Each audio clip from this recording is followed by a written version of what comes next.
Margaret Henderson sat in the leather chair across from attorney Thomas Caldwell, her hands trembling as she held the document that would change everything. The fluorescent lights hummed overhead in the sterile office, casting harsh shadows across the will that had turned her quiet grief into a family battlefield. To my beloved wife Margaret, I leave my entire estate, trusting in her wisdom and judgment to do what is right for our family's future. 2 months had passed since Robert's funeral, 2 months of what should have been peaceful mourning. Instead, Margaret found herself staring across the conference table at her son David and his ex-wife Linda, their faces wearing expressions she'd never seen before, cold calculation mixed with barely contained desperation.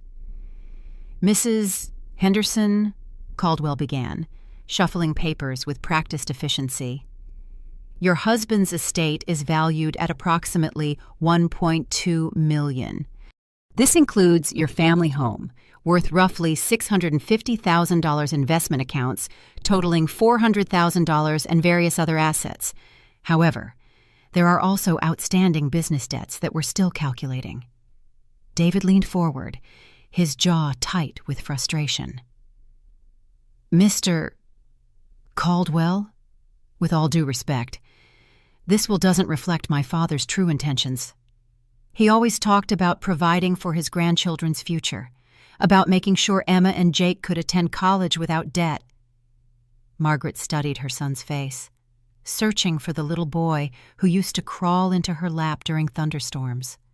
At 45, David carried the weight of recent struggles, the divorce that had devastated him emotionally and financially, the job loss during the pandemic that had never fully recovered, the mounting pressures of single parenthood and child support payments. "David," Margaret said softly, "your father and I discussed this extensively. He wanted me to have security." Linda spoke for the first time, her voice sharp with an edge Margaret had learned to recognize during the bitter divorce proceedings 3 years earlier. "Security from what? Margaret, you're 67 years old. How much security do you really need?" The cruelty of the statement hit Margaret like a physical blow. Here was her former daughter-in-law, a woman she'd tried to love and support through 20 years of marriage to David, reducing her entire future to a mathematical equation based on her age. "I need enough security to live independently until I die," Margaret replied, surprised by the steadiness in her own voice. "I need enough to never become a burden on children who clearly have their own priorities." The tension in the room was palpable. Margaret could see David's hands clenched into fists, could hear Linda's sharp intake of breath, could feel the weight of decisions that would echo through generations.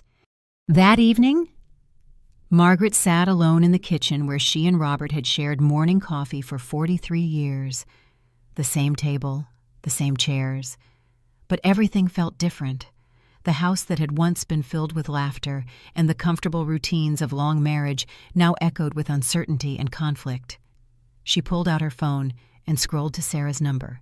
Her daughter lived 3,000 miles away in California, building a successful career in tech consulting while raising 2 teenagers of her own. Sarah had always been the family peacemaker, the one who smoothed over conflicts and found middle ground in disputes. "Mom," Sarah's voice carried across the distance, warm but concerned. "How did the meeting go?" "About as well as expected," Margaret said, staring at the legal documents spread across her kitchen table. "Your brother is contesting the will." Silence stretched between them before Sarah spoke again. "Mom, maybe we should all sit down together as a family. Talk this through before lawyers get more involved." "I'd like that," Margaret said, though she wondered if their family had moved beyond the possibility of reasonable conversation. After hanging up, Margaret walked through the house she'd called home for 30 years. Every room held memories. The living room where they'd hosted countless holiday dinners, the den where Robert had taught David to play chess, the master bedroom where they'd weathered illness and celebrated health together. Now those memories felt fragile. threatened by a legal battle that could tear apart everything Robert had worked to build and protect. 3 days later, Margaret found herself in a different attorney's office, this time with Patricia Wells, a sharp-eyed woman in her 50s who specialized in estate litigation.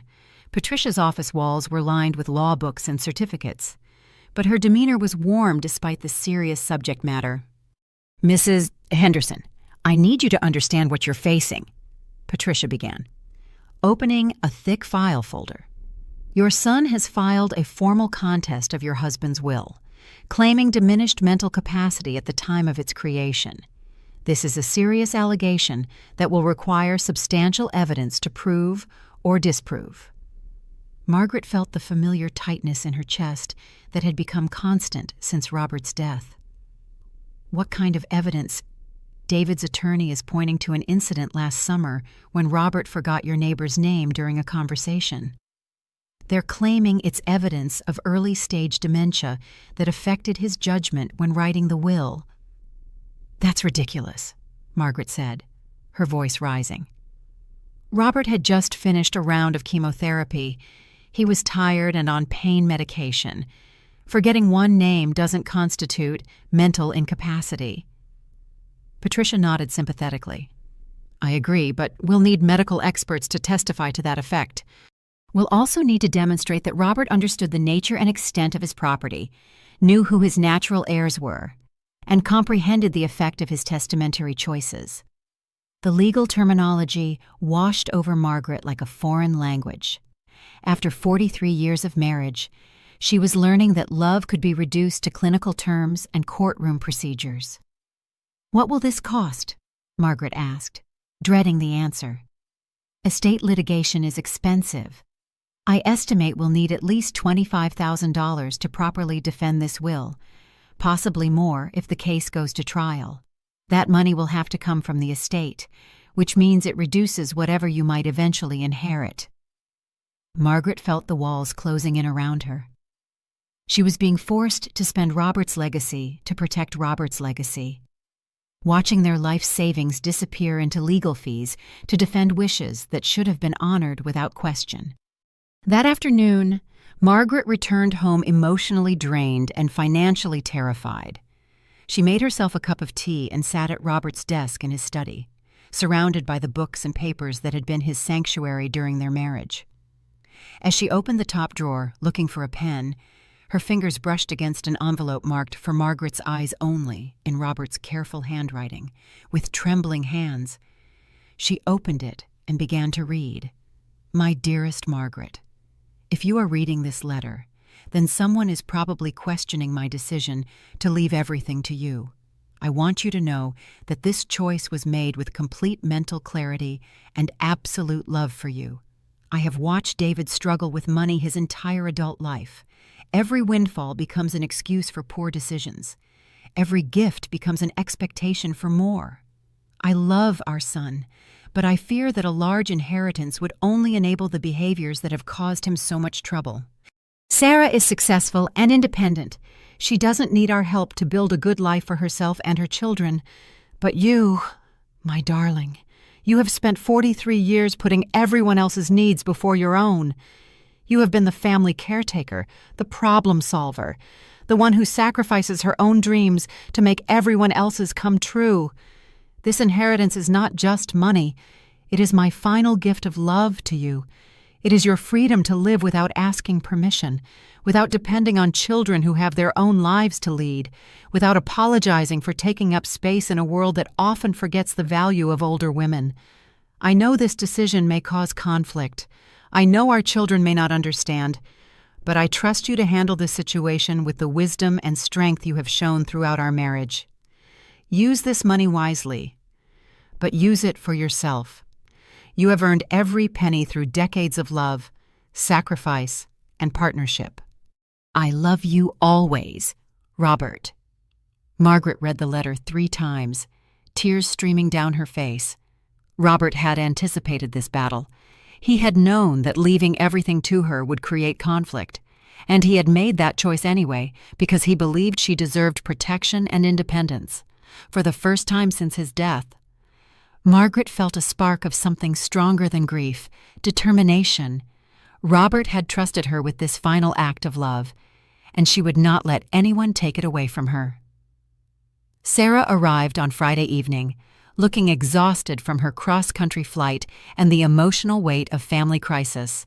At 42, she carried herself with the confidence of professional success. But Margaret could see the little girl in her daughter's worried eyes. They ordered Chinese takeout and sat at the kitchen table where so many family decisions had been made over the years. The conversation started carefully, both women testing the emotional waters before diving into deeper conflicts. "Mom, I want you to know that I support whatever decision you think is best," Sarah began. "But I also think we need to consider everyone's needs in this situation." Margaret felt her guard rise immediately. "What do you mean? David is really struggling. The divorce, losing his job, the child support payments, he's barely keeping his head above water. Emma's going to be college age in 2 years, and Jake's not far behind. And what about me? Sarah, what about my needs?" Sarah looked uncomfortable, clearly having hoped to avoid this direct confrontation. "Mom, you're in good health. The house is paid off, and you have Dad's pension and Social Security. You're financially stable. I'm financially stable if I keep your father's inheritance. Without it, I'm one medical emergency away from poverty.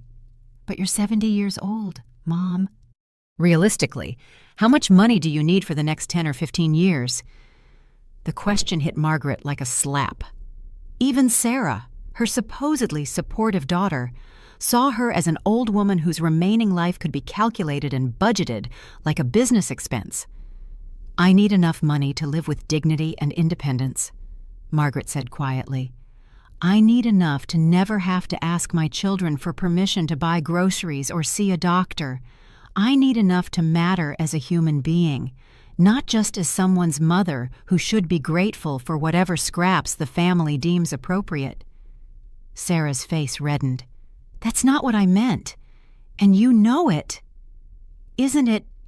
You're asking me to give up my security so that David doesn't have to face the consequences of his poor financial decisions. You're asking me to subsidize his lifestyle while reducing myself to dependency on children who live thousands of miles away and call twice a month?" The argument continued for 2 hours, neither woman willing to back down from positions that felt fundamental to their sense of justice and family obligation. By the time Sarah went to bed in her childhood room, both women understood that this conflict would not be resolved through good intentions and family love. The next morning brought David's arrival with Emma and Jake in tow. Margaret's heart ached as she watched her grandchildren navigate the obvious tension between the adults, their usual easy affection replaced by careful politeness. "Grandma," 16-year-old Emma said during what should have been a pleasant Saturday morning, "Dad says you're upset about Grandpa's will." Margaret looked at her granddaughter's beautiful, innocent face and realized that David had begun using the children as weapons in their conflict. "It's complicated, sweetheart.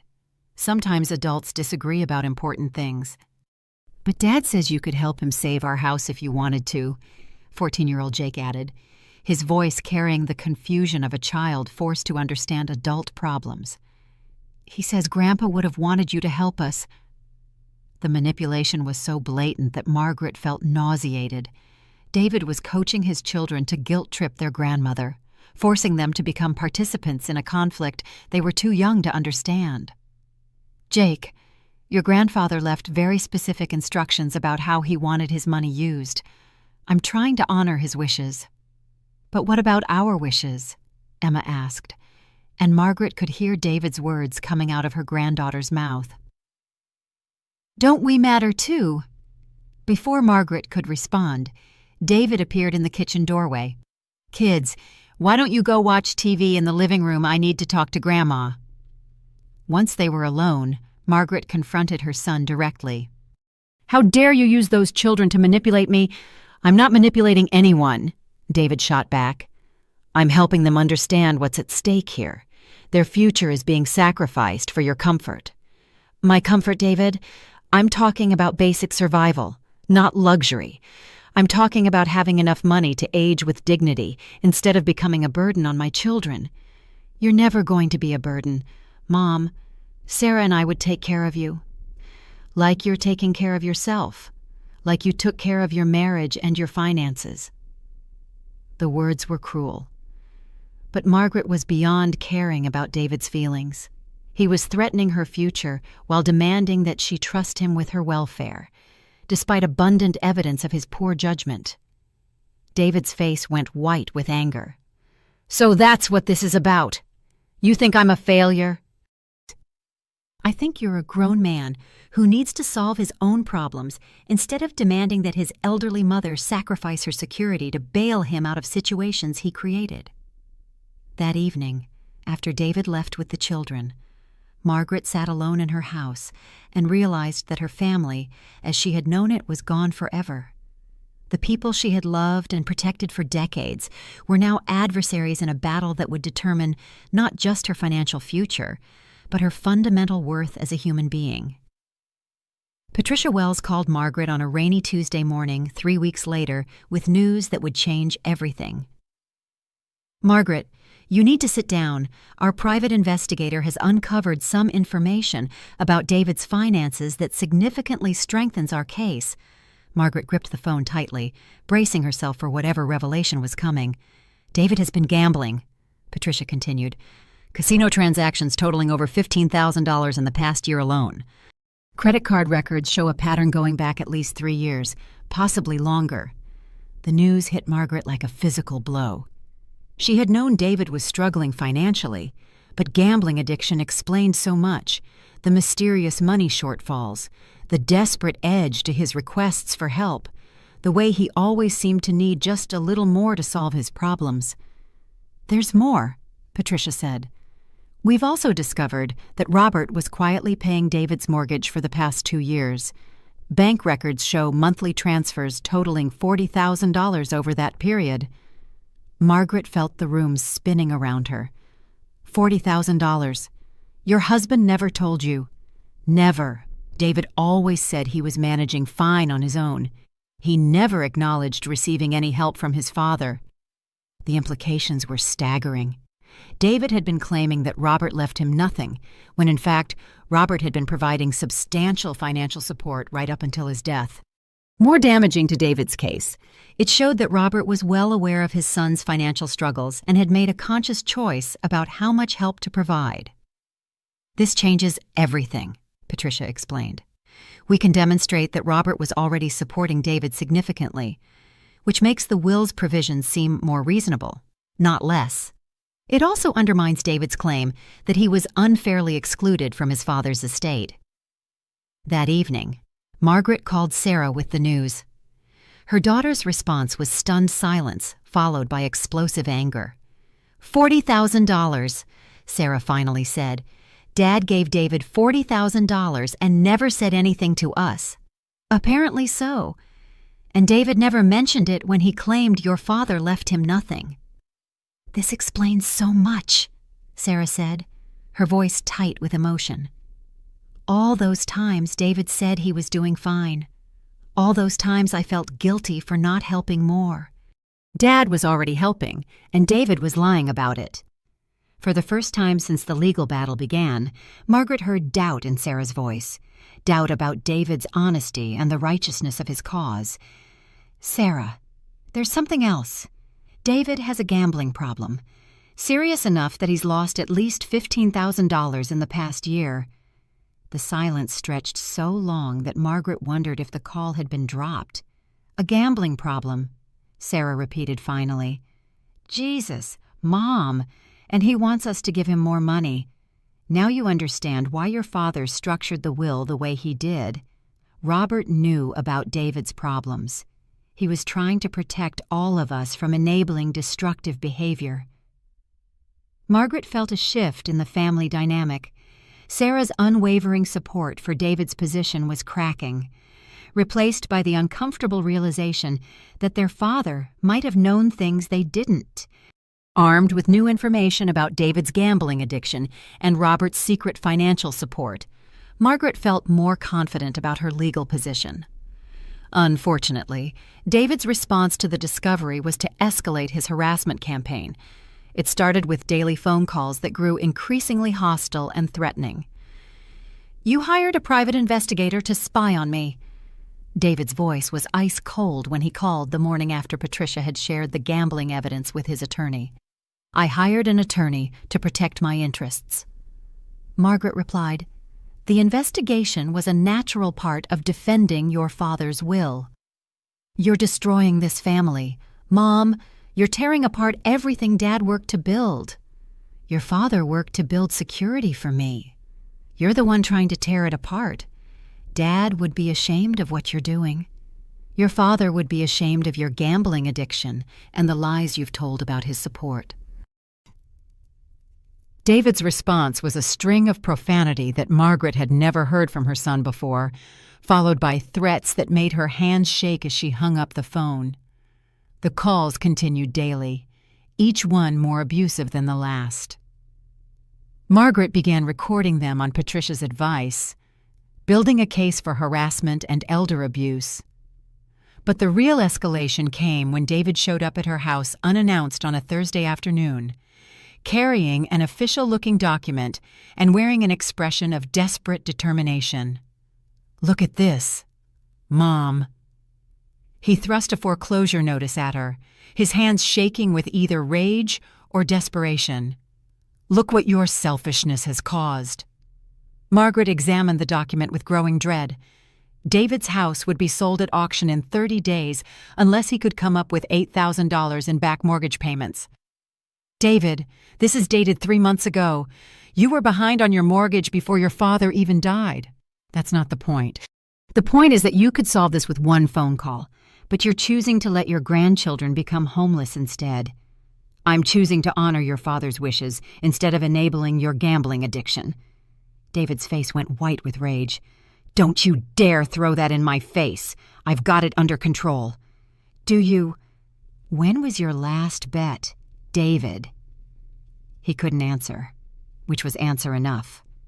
The confrontation escalated when David tried to push past Margaret into the house, claiming he needed to look for important documents that Robert might have left for him. When Margaret refused to let him enter, he became increasingly aggressive. "This is my family home, too," he shouted. "You can't keep me out." "Actually, I can. And I will." Margaret called Patricia immediately after David left, her hands still shaking from the confrontation. "We need to file for a restraining order," Patricia said after hearing about the incident. "David's behavior is escalating beyond normal inheritance disputes into harassment and intimidation." The restraining order hearing took place the following week in a sterile courtroom that smelled of old coffee and bureaucratic defeat. Margaret sat beside Patricia, watching David across the aisle with his attorney, still struggling to believe that her family had come to this point. "Your Honor," Patricia argued, "Mr. Henderson has demonstrated a pattern of escalating harassment against his elderly mother, including threatening phone calls, aggressive behavior at her home, and attempts to access her personal financial accounts without authorization." David's attorney tried to portray the incidents as normal family disagreements exacerbated by grief, but the recorded phone calls and documented harassment painted a clear picture of abuse.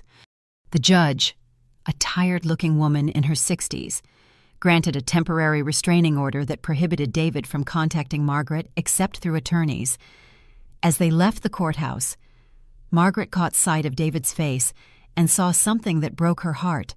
Not anger or defiance, but the desperate fear of a man watching his world collapse around him.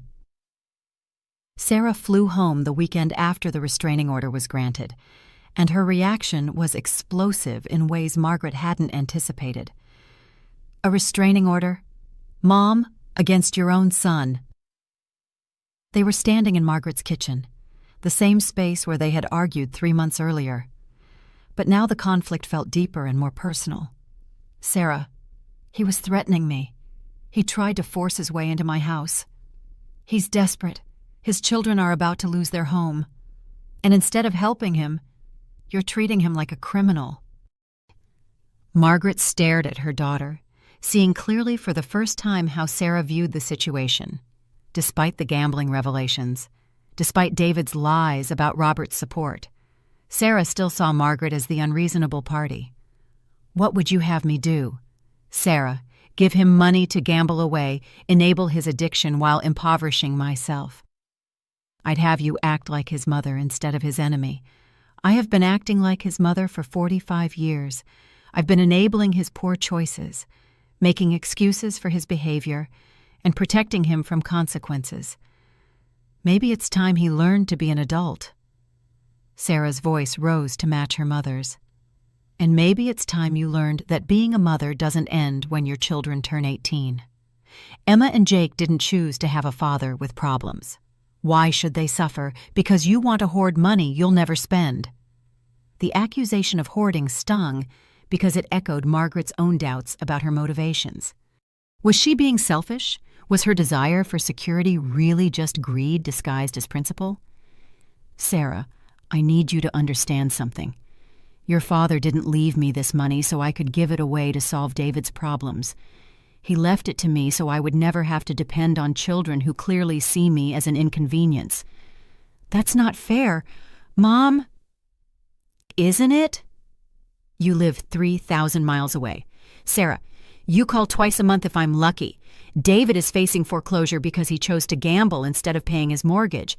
Neither of you has ever asked what I need or want. You've just assumed I should sacrifice my security for everyone else's convenience. We assumed you would want to help your family." "I am helping my family. I'm helping myself, which is something I've never done before. And apparently, that's unforgivable." The argument continued for hours, touching on decades of family dynamics that had never been directly addressed. Sarah accused Margaret of being controlling and manipulative. Margaret accused Sarah of being selfish and absent. Both women said things they would later regret, but couldn't take back. By the end of the weekend, Sarah had made her choice. She called David from Margaret's living room, speaking loudly enough for her mother to hear. "David, I think we need to be united on this. Mom isn't being reasonable, and maybe it's time we both pushed back harder." Margaret felt the final fracture in her family relationship. Both of her children had chosen sides, and neither had chosen her. That night, alone in the house she had shared with Robert for 30 years, Margaret made peace with the devastating reality standing up for herself had cost her the family relationships she had treasured most. The choice was between financial security and family harmony. And she had chosen security. For the first time, she wondered if Robert had been wrong to put her in this position. 6 weeks later, Judge Harrison Blake ordered psychological evaluations for both David and a posthumous assessment of Robert's mental state at the time he wrote his will. The decision came after David's attorney argued that Robert's cancer treatment might have affected his judgment, while Patricia counter-argued that David's own mental state should be examined given his gambling addiction and increasingly erratic behavior. Dr. Elizabeth Chen, a forensic psychologist with 30 years of experience, conducted Robert's evaluation using medical records, testimony from his doctors, and interviews with people who had interacted with him during his final months.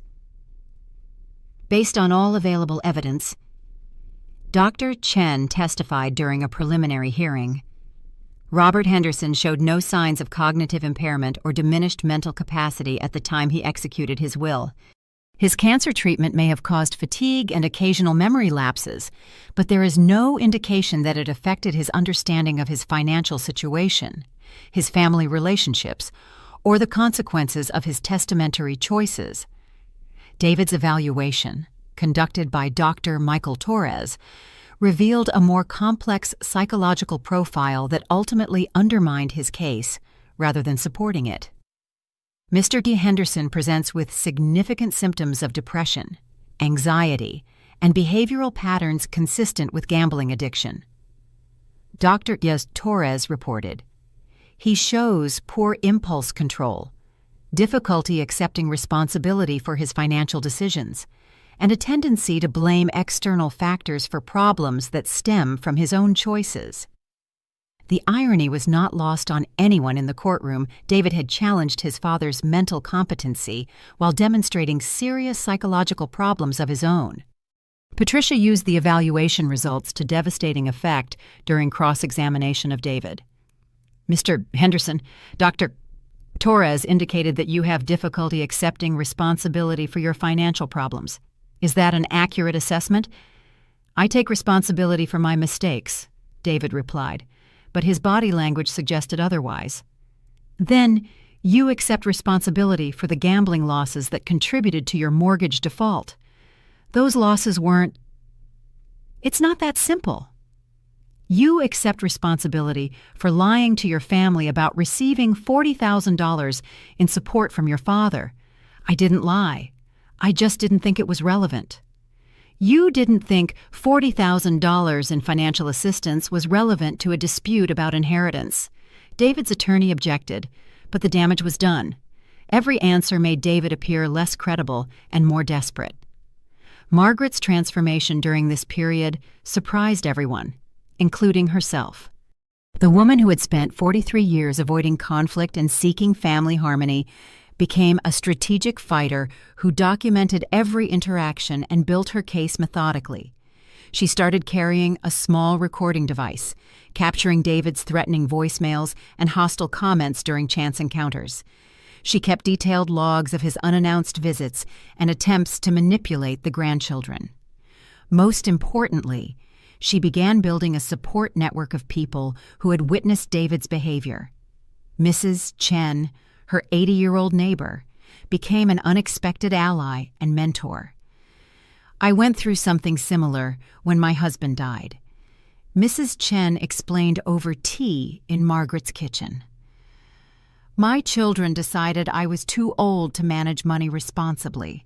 They wanted me to sell my house and move in with one of them, turn over my assets for safekeeping. What did you do? I fought. It cost me relationships that never fully recovered, but I kept my independence. 20 years later, I'm still living in my own home, making my own decisions, and managing my own finances. My children who see me as a person, not a problem, have relationships with me. The ones who saw me as an inconvenience learned to live without my presence in their lives." Mrs. Chen's words resonated deeply with Margaret. For the first time, she began to see her battle not as a family conflict, but as a fundamental fight for her right to exist as a complete person, rather than a supporting character in everyone else's story. Margaret also found support in unexpected places. Her widow's support group included 3 women who had faced similar inheritance challenges.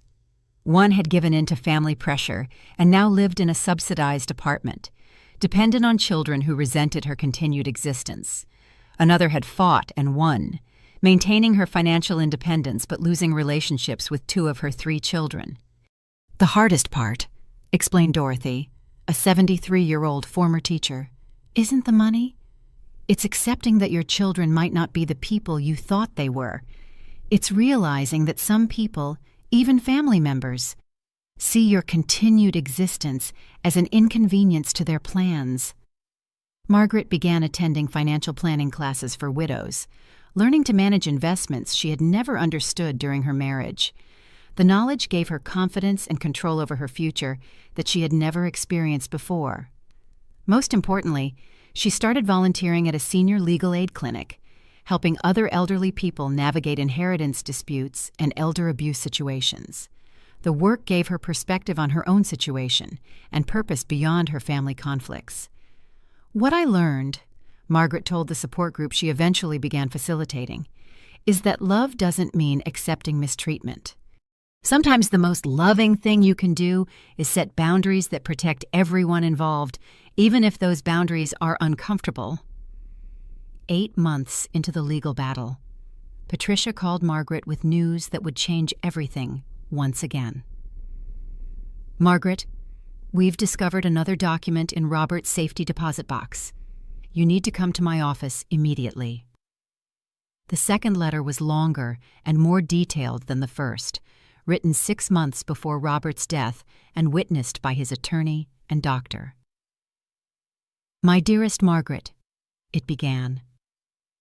"If this letter is being read, then my first letter wasn't enough to stop the family conflict I feared would follow my death. I need you to understand the full scope of my reasoning. I have been watching David's gambling for over 2 years. I know about the casino visits, the online betting, the lies about where money goes. I chose not to confront him directly because I knew it would only drive the behavior underground. I have been enabling David by paying his mortgage, just as you have been enabling him by making excuses for his failures and protecting him from consequences. We both love him, but our love has become destructive. My own mother became a burden on her children after my father died. She lived in poverty, dependent on reluctant adult children who saw her as an obligation rather than a person. I watched her lose her dignity, her independence, and eventually her will to live. I will not let that happen to you. This inheritance is not about punishing David or rewarding you. It is about breaking a generational pattern of financial dependence and enabling behavior. David must learn to solve his own problems without expecting bailouts from family members. You must learn to prioritize your own needs without feeling guilty for existing. I know this will cause pain. I know relationships may be damaged. But I believe that honest relationships based on respect are better than comfortable relationships based on manipulation and guilt. If David overcomes his addiction and learns to manage his finances responsibly, he will have earned the right to be part of your life as an equal adult, not a dependent child. If he doesn't, then you will have protected yourself from being dragged down by his problems. I trust you to handle the situation with wisdom, strength, and love, even the difficult kind of love that says no to destructive behavior. Forever yours, Robert. Margaret read the letter 3 times, tears streaming down her face. Robert hadn't just anticipated the family conflict. He had orchestrated it as a necessary intervention to break decades of unhealthy patterns. Patricia waited patiently while Margaret processed the implications. "This changes our entire legal strategy," Patricia explained. "We can demonstrate that Robert's decision wasn't made in diminished capacity or family favoritism. It was a carefully considered plan to address serious family problems that he had been observing for years." "He knew," Margaret whispered. "He knew about everything, the gambling, the enabling, the family dynamics, and he decided this was the only way to fix it. It also explains why he didn't confront David directly about the gambling. He knew that direct confrontation would just drive the behavior underground, while inheritance consequences would force David to face the real cost of his addiction." That evening, Margaret called Sarah with the news. Her daughter's response was stunned silence, followed by a long sigh. So Dad knew about David's gambling all along. For over 2 years, and he was still supporting David financially while watching him throw money away. Jesus. Mom, no wonder he structured the will the way he did. For the first time in months, Margaret heard doubt in Sarah's voice. Doubt about her unwavering support for David's position. Judge Blake ordered family mediation as a last attempt to resolve the case without trial. The session took place in a neutral conference room with Dr. Angela Martinez, a family therapist who specialized in inheritance disputes. All parties were required to attend. Margaret, David, Sarah, Linda, and the attorneys. For the first time in almost a year, the entire family was in the same room together. Dr. Martinez began with ground rules: no interrupting, no personal attacks, and complete honesty about motivations and concerns. "I want to start with David," she said. "Can you explain, honestly, why you believe your father's will should be changed?" David looked uncomfortable, but began speaking. "My father always talked about taking care of the grandchildren's future. This will doesn't reflect his values or his promises to the family." "David Huck," Martinez interrupted gently, We know about the gambling addiction and the $40,000 your father provided in mortgage support. Given that information, do you still believe your father wasn't supporting you adequately?" The question hung in the air like a challenge. David's face reddened as he realized that his credibility was completely destroyed. "The gambling, that's under control now. I'm getting help." "But it wasn't under control when your father wrote his will. Was it? In fact, your father was watching you gamble away money while he was secretly paying your mortgage." David couldn't respond to the truth of that statement. Dr. Martinez turned to Sarah. "Sarah, you've supported your brother's position throughout this conflict. Given what we now know about your father's reasoning and David's situation, do you still believe the will should be changed?" Sarah looked around the room at her family, her desperate brother, her exhausted mother, her manipulative former sister-in-law, and seemed to really see the situation clearly for the first time. I don't know," she said quietly. "I thought this was about fairness, but maybe it's about something else entirely. What do you think it's about? Maybe it's about enabling. Maybe Dad knew that giving David a large inheritance would just make his problems worse, not better." Linda spoke up for the first time. "But what about the children Emma and Jake don't deserve to suffer because their father has problems?" Dr. Martinez addressed this directly. "Linda, you've been pressuring David to pursue this inheritance to solve financial problems caused by his gambling. How is that protecting the children? I just want them to have opportunities." "You want them to have money that their grandfather specifically chose not to give their father because of his demonstrated inability to manage finances responsibly." The mediation continued for 6 hours, with each family member forced to confront uncomfortable truths about their motivations and behavior.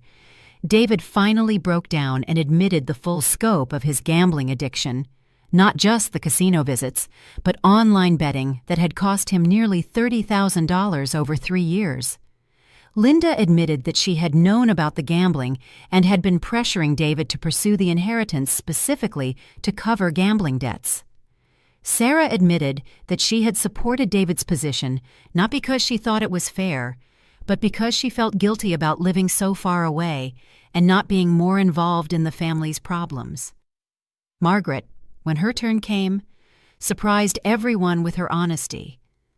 "I admit that I've been enabling David for years," she said quietly. "I've made excuses for his behavior, covered for his mistakes, and protected him from consequences because I thought that was what a good mother should do. Robert saw what I couldn't see, that my love was making David's problems worse, not better." Emma, now 17, spoke up unexpectedly. "Can I say something?" When Dr. Martinez nodded, Emma looked directly at her grandmother. "Grandma, I'm sorry Dad and Mom put Jake and me in the middle of this. That wasn't fair to you or to us. I understand why Grandpa wanted to protect you. I see how Dad acts when he's stressed about money. And I know about the gambling even though he thinks we don't."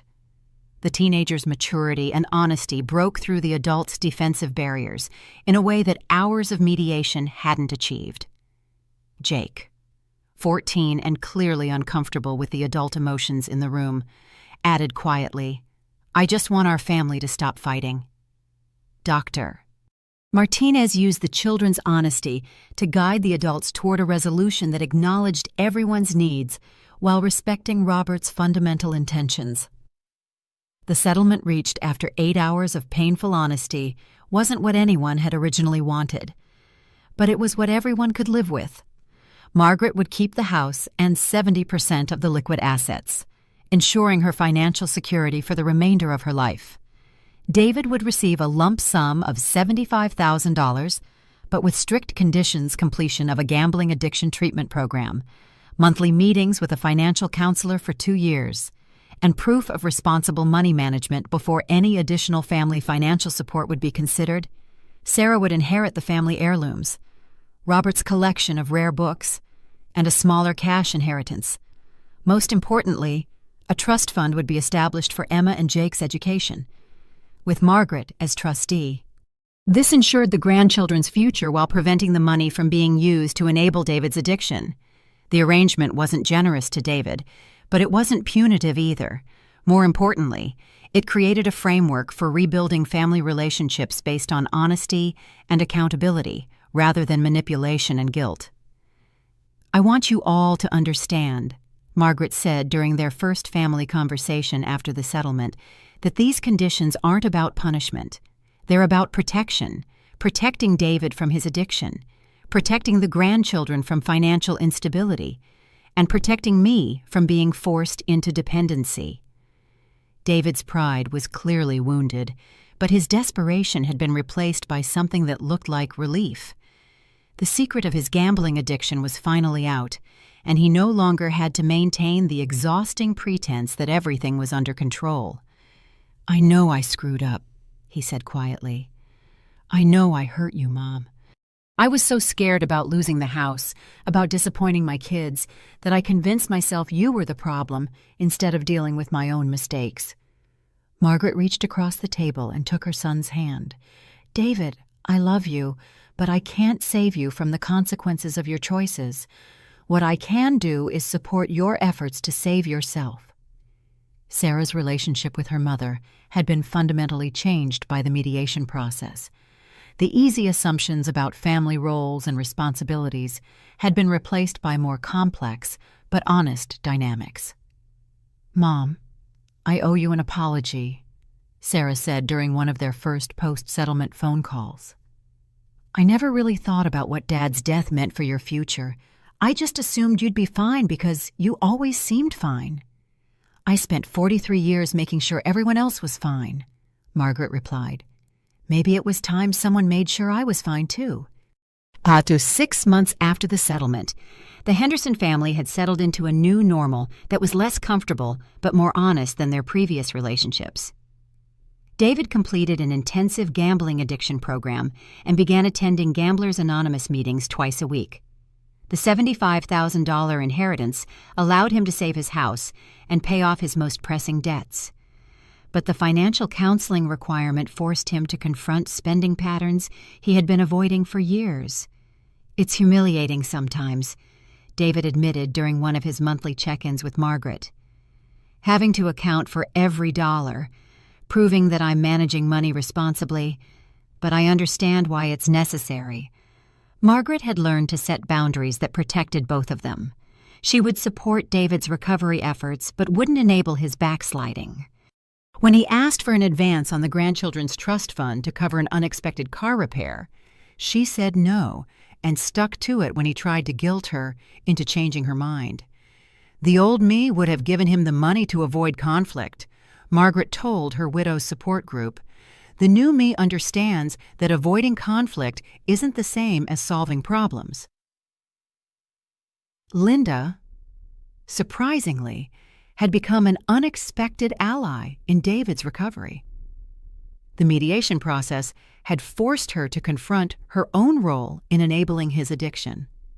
And she began attending Al-Anon meetings to understand how to support recovery without enabling addiction. "I know this sounds weird," Linda told Margaret during an unexpected phone call, "but fighting for that inheritance might have saved David's life. He was heading for rock bottom, and none of us wanted to admit it." Sarah's relationship with her mother had deepened in ways that surprised both women. Living through the legal battle had shown them sides of each other they had never seen. Sarah began calling weekly instead of monthly, and their conversations featured honest discussion of needs and concerns rather than superficial pleasantries. "I'm thinking about moving back to California after the kids graduate," Sarah said during one of their calls. "Not to take care of you, but to be closer to family while we rebuild these relationships." Emma and Jake had navigated the family crisis with remarkable resilience. The College Trust Fund removed the financial pressure that had been driving much of the conflict, allowing them to maintain relationships with all the adults without feeling caught in the middle. "Grandma," Emma said during a college planning visit, "I want you to know that I understand what you did. It wasn't about being mean to Dad. It was about making sure everyone learned to be responsible for themselves. The community response to Margaret's legal victory had been mixed, but ultimately supportive. While some neighbors initially viewed her as unnecessarily stubborn, others admired her strength in standing up for herself. The senior legal aid clinic where she volunteered had become an unexpected source of purpose and friendship. Mrs. Henderson helped me understand my rights when my daughter tried to take control of my finances. One client told the clinic director, "She showed me that I didn't have to give up my independence just because I'm getting older." Epilogue. The legacy. 2 years after Robert's death, Margaret had created a life that would have been unimaginable during the worst of the legal battle. She woke up each morning in the house she had shared with Robert, made coffee in the kitchen where they had planned their future, and made daily decisions without asking anyone's permission. The financial security Robert had provided allowed her to age with dignity and independence. She could afford her medications, maintain the house, and even travel occasionally to visit Sarah in California. More importantly, she could afford to be generous on her own terms, without compromising her own security. When Emma graduated high school with honors, Margaret surprised her with a reliable used car and a savings account to help with college expenses. The gifts came with a card that read, "From your grandmother, who is proud of the young woman you've become and excited to see what you'll accomplish next." David's recovery remained a work in progress, but it was progress nonetheless. He had maintained steady employment for over a year, attended his required meetings, and slowly rebuilt trust with his children. His relationship with Margaret was different. Less easy intimacy, more mutual respect based on honesty about limitations and boundaries. "I know I hurt you in ways that can't be completely undone," David said during one of their monthly dinners. "I was so terrified of losing everything that I almost destroyed the most important relationships in my life." "David, forgiveness isn't the same as forgetting. Our relationship is different now, and that's something we both have to accept. But different doesn't mean less valuable. It means more honest." Margaret's advocacy work had grown naturally from her own experience. She began speaking at estate planning seminars, sharing her story as a cautionary tale about the importance of clear communication and proper documentation. The saddest part of inheritance disputes, she would tell audiences, isn't the money that gets spent on lawyers, it's the relationships that get damaged because families never learned how to have difficult conversations while everyone was still healthy and rational. Her presentations always included practical advice: discuss your will with your children before you die, document your mental competency if you anticipate challenges, and don't assume that family love will prevent financial disputes. But Margaret also shared the more complex emotional truths she had learned. Standing up for yourself comes with costs, she would acknowledge. Some relationships may never fully recover, but the alternative, giving up your security to avoid conflict, often leads to resentment and regret that poisons relationships anyway. The house remained her sanctuary, but Margaret had made it her own rather than a shrine to Robert's memory. She had repainted rooms, replaced furniture that held too many painful memories, and created spaces that reflected her evolving identity as an independent woman rather than half of a married couple. Robert's study became her office, where she managed investments. She had learned to understand and wrote letters to grandchildren who were learning to see her as a complete person rather than just a source of unconditional support. Robert's original letter remained in the desk drawer, read occasionally when Margaret needed reminding of why she had fought so hard, but she had also begun writing her own letters to Sarah, to the grandchildren, even to David, explaining her decisions and sharing the wisdom she had gained through pain.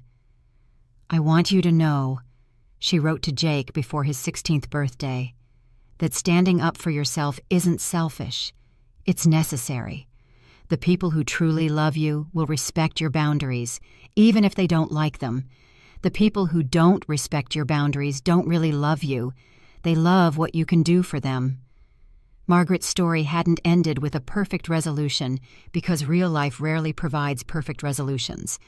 Instead, it had evolved into something more complex and ultimately more honest. A family learning to love each other with clearer boundaries and more realistic expectations. She still missed Robert every day, but she had learned to honor his memory by living fully rather than merely surviving.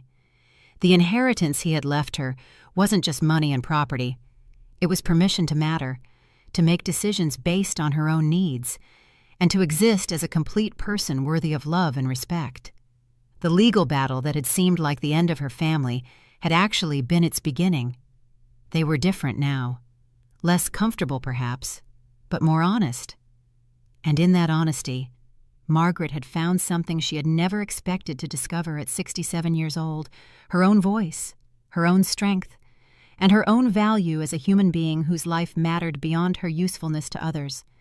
As she sat in her garden on a warm spring afternoon, reading a book she had chosen simply because it interested her, Margaret reflected on the journey that had brought her to this moment of peace. The path had been painful, the costs had been high, but the destination, independence, security, and self-respect, had been worth every difficult step. Robert's final gift to her hadn't just been financial security. It had been the opportunity to discover who Margaret Henderson was when she stopped being everyone else's caretaker and started being her own person. And that, she realized, was the most valuable inheritance of all. The kitchen table, where she had first read Robert's will, now held photos of her grandchildren, bills she paid without guilt, and plans for a future she was learning to embrace. Her inheritance wasn't just money and property. It was the freedom to live her remaining years on her own terms, exactly as Robert had intended. In quiet moments, Margaret sometimes wondered what Robert would think of how she had handled the situation. Then she would remember his words: "I trust you to handle this with wisdom, strength, and love, even the difficult kind of love that says no to destructive behavior." She had done exactly that. And in doing so, she had honored not just Robert's final wishes, but her own worth as a human being deserving of love, respect, and independence. The inheritance battle was over, but Margaret's new life was just beginning.